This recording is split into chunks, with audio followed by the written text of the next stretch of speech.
Hi, my name is Eric Ryden, certified sommelier and owner of Le Grand Triage on the Upper East Side. Today we're going to talk a little bit about blind tasting. We originally had a different bottle lined up for today, but since we're going to be doing a full-blown blind tasting on Friday, we thought today might be better served as an intro to blind tasting. So we'll kind of go over the do's and don'ts of blind tasting and how the pros and professional sommeliers do it.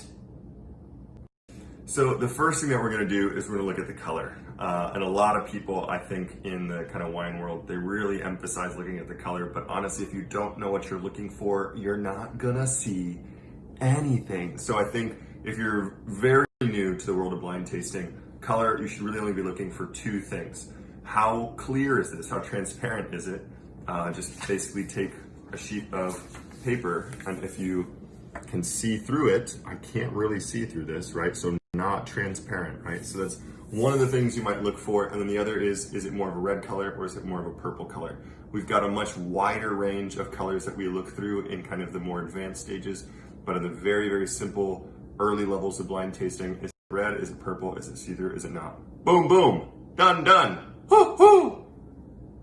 Next thing we're gonna do is we're gonna smell this son bitch. And whew. So what you're looking for on the smell is you're just trying to identify, we've talked about this in previous videos, we're trying to identify, are we smelling fruit flavors or are we smelling non-fruit flavors? So for me, again, just kind of starting really, really easy. You don't need to identify all of these non-fruit flavors to a T, exactly what they are, super hyper accurately, but just simply identifying, is it non-fruit, is it fruit? And for me, I get a lot of non-fruit in this glass. I'll tell you what I smell in just a second, but right now it's a lot of non-fruit. Doesn't mean that I can't have fruit, it just means that the non-fruit is in the driver's seat. Fruit is in the back, and fruit is like, are we there yet? Are we there yet? Are we there yet? Are we there yet? It's really annoying, right? But it's like, it's still there, okay.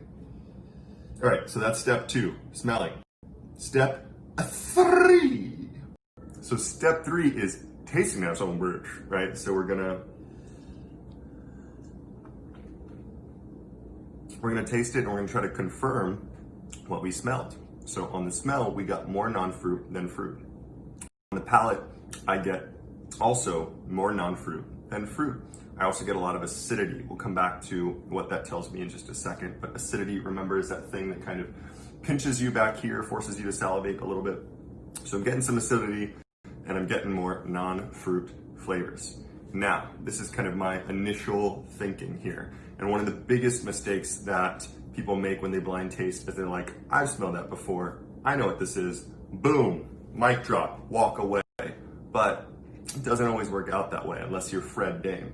Huzzah, right? But for most of us, we kind of take what we saw initially, what we smelled initially, what we tasted initially, and kind of piece things together slowly. What non-fruit is going to tell me is that this wine is more than likely from the old world. What does old world mean? It means a wine that was made in Europe. Wines that are made in Europe usually have a very terroir or non-fruit focused palate, which is kind of what we're getting here. So if I had to guess, I think that this wine is coming from Europe. When wines are coming from Europe in blind tasting,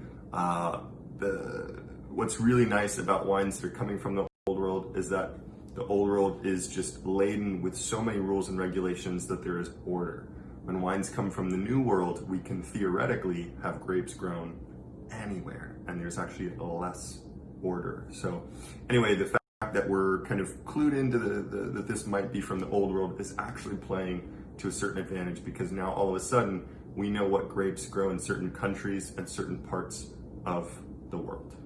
Before we dig a little bit deeper, I think the main thing is we've identified this as European, obviously a red wine.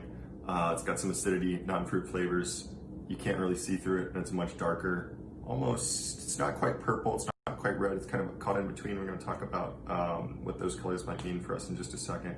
But first and foremost, people have this tendency to really laser beam on what they think it is, and whether that laser beam is 1 grape or 2 or 5, right? It's still a big mistake.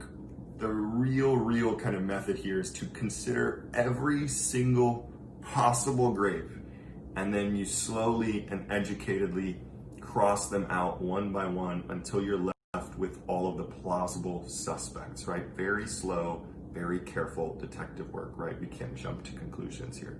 And so even though I maybe think I know what this is, we're gonna kind of like really consider all of Europe and slowly eliminate things until we get down to our final couple guesses, and then we're gonna select one from there. So if we're assuming this is coming from Europe, then it's probably from one of our big European countries. There's something in the wine world that we call fuck you wines. And a fuck you wine in blind tasting is a wine that does not taste at all representative of where it comes from. And fuck you wines are not a good thing.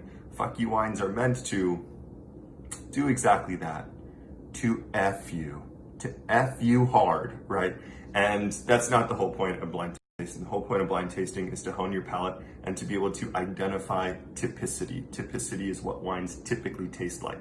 So within the world of blind tasting, I expect this to taste like a typical representative from its region and its country. So if we're looking at Europe, we can kind of eliminate weird FU places like Georgia, Croatia, right? We're gonna kind of cut all those off initially. And we're primarily gonna look at what? France, Spain, maybe Portugal, maybe Austria.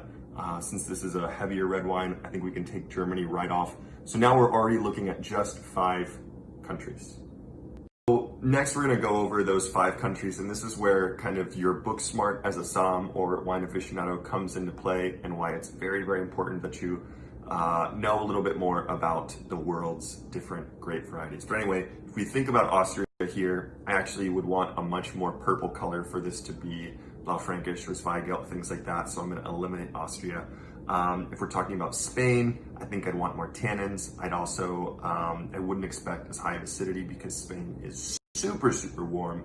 So I'm gonna eliminate Spain and Portugal actually for that exact same reason. Italy is really interesting because obviously you have a huge host of climates. You've got northern, central, and southern Italy. In northern Italy, I think this is where I would expect it to be from, given the acidity, but I would actually maybe expect it to be much higher. While this could be from central Italy, I think with the age that I suspect this wine has, I would expect the tannins to be a little bit different than where they are. And then southern Italy, I really don't think this is a southern Italian wine. It would really behave much differently, and our non-fruit flavors would be very, very different. So that kind of leads me with France. I really feel like this is a strong contender for France, not northern France, not Loire Valley, but possible regions, or maybe Rhone or Bordeaux. Again, I know that elimination process seems like a lot, but trust me, you'll get there. But right now, what we're really focusing on is this Bordeaux, is this Rhone. So Rhone Valley, to me, the non-fruit descriptors for Rhone Valley are very, very specific. You get things that are much more earthy, sometimes even like animal, we'll say, or au jus, meat sauce, herbal spices. Meanwhile, for Bordeaux, we get much more like gravel, pencil shavings, black pepper, kind of tobacco. Those are much more in the flavor world of Bordeaux. And here in this glass, I definitely get more of the latter. Definitely that sort of cigar ash. It smells like someone just put one out right on my chest. And then I also get a little bit of this kind of graphite pencil lead situation, which if you've ever taken any of my Bordeaux classes, you know that pencil lead or graphite are classic descriptors of, yes, everyone, let's say it together, Bordeaux, right? And based off the color, I would guess this is a little bit of age to it. It's aged quite gracefully, so I'd say it's actually probably a pretty good year too. I'm gonna go with 2010 classic Bordeaux style blend of Cabernet Merlot and Cabernet Franc from like a B- level producer. So let's see how we did, kids. So we've got here a 2010 Saint-Emilion Grand Cru. Saint-Emilion is in Bordeaux. 2010s, we nailed the vintage. The only thing thing here is it's a little bit more Merlot than I originally thought. So 75% Merlot, 25% Cabernet Franc. So no Cabernet Sauvignon in the blend, but that's okay. Anyway, you can kind of see that a lot of blind tasting really requires that book knowledge that we brought to the table here. If you're not approaching it with that book knowledge, you can see how even the most intelligible nose or palate won't be able to connect these pieces together. Anyway, this is just a toe into the water into the kind of the deep dive that is blind tasting. We're going to do a lot more on Friday, so please submit any of your questions, comments, all that kind of stuff through Instagram. You can also email us, text us, Zoom us, whatever. Speaking of Zoom, we have Zoom classes that we've launched, private Zoom classes that are hella fun, super fun. A really cool way to connect with friends and family while we're all separated and staying at home. Anyway, join us again on Friday to kind of see the full world of blind tasting. And of course, stay safe, stay home, and blind taste.